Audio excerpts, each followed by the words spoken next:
መንገዱን ጸጥ ረጭ አለ። እርምጃቸውን ኮቴ ይደመጣል። የኤሜሁስ መንገደኞች ከኢየሩሳሌም እየተጓዙ ይርቃሉ። ተስፋቸው ጨልሞባቸዋል። እኛ እርሱ እንደሚያድነን ተስፋ አድርገን ነበር ይላሉ። ድምፃቸው ዝቅ ብለዋል። ልባቸው ተሰብረዋል። እነሆ በዚያ ጊዜ አንድ እንግዳ ተጠጋቸው። ከእነርሱ ጋር መንገድ ይጀምራል። ምን ነው የምትነጋገሩት? ይላቸዋል። አይገርምም? እግዚአብሔር ከሰው ርቀት አይጀምርም፣ ከመንገዳችን መካከል ይገኛል። እነርሱ ልባቸውን ይከፍታሉ። የተሰበረውን ተስፋ፣ የመስቀሉን ሕመም፣ የጥርጣሬን ጭነት፣ የጲላጦስ የፍርድ አደባባይ ያወራሉ። እርሱ ግን በትዕግሥት ይሰማል። ከዚያ መናገር ጀመረ። ቃል በቃል እውነት በእውነት የተደበቀውን ይገልጣል። ያልተረዱትን ያብራራል። የአብርሃም ተስፋ፣ የዮሴፍ መከራ፣ የያዕቆብ በረከት፣ የይስሐቅ መሥዋዕት በግ፣ ከሙሴ ጀምሮ እስከ መጥምቀ ዮሐንስ የነቢያት ድምፅ፣ የትንቢቱ ቃል፣ ሁሉም አንድ ነገር ይናገራሉ።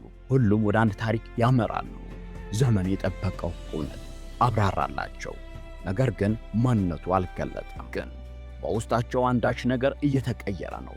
ልባቸው እየተቃጠለ በፍቅር ያዳምጡ ነበር። እግዚአብሔር ሲናገር ልብ አይቆይም፣ ይነሳል።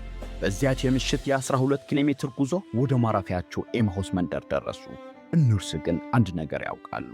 ይህ እንግዳ እንዲሄድ አይፈልጉም። ጊዜው መሽቷልና ከኛ ጋር እደር አሉ። በማዕድ ላይ ተቀመጡ። እርሱም እንጀራ አንስቶ ባረከው። በዚያች ሰከንድ፣ በዚያች ቅጽበት ዓይኖቻቸው ተከፈቱ። ክርስቶስ መሆኑን አወቁት። በቅጽበት ተሰወረ። አሁን ድካሙ ተረስቷል። ግርማ ሌሊት፣ የዱር አራዊት፣ ብርዱና ነፋሱ ሳይበግራቸው ወደ ኢየሩሳሌም በዚያ ጥቁር ጨለማ ተመለሱ። ጌታ ተነስቷል፣ በጩኸት መሰከሩ። በስተመጨረሻ ያ የሰለለ ተስፋቸው ዳግም ለመለመ። እዚህ ጋር ያለው እውነት ይሄ ነው። በሕይወትህ ጉዞ ተስፋ ሲከዳ የኤሜሁስ መንገድ አስታውስ። ወዳጄ፣ አንተም በመንገድ ላይ ብቻ አይደለህም። ያ እንግዳ አሁንም አብሮህ አለ። አታቁም፣ ተስፋ አትቁረጥ። ዛሬ በምሬት የምታለቅስበት ያ ነገር ነገ በደስታ የምትመሰክርበት ታሪክ ይሆናል። አንድሮሜዳ ፖድካስት። መልካም ጊዜ።